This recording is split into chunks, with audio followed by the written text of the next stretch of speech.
জানতাম না আমার ফাঁসির হুকুম হয়ে গেছে। আমার ছেলের পাশে আমার জন্য কবর খোঁজা হয়েছিল। আমি প্রস্তুত হয়েছিলাম, বলেছিলাম আমি বাঙালি, আমি মানুষ, আমি মুসলমান। একবার মরে, দুইবার মরে না।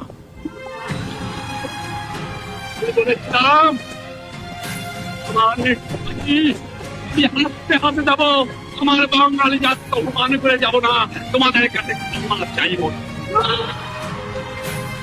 এবং যাবার সময় বলে যাব, জয় বাংলা, স্বাধীন বাংলা, বাঙালি আমার জাতি, বাংলা আমার ভাষা।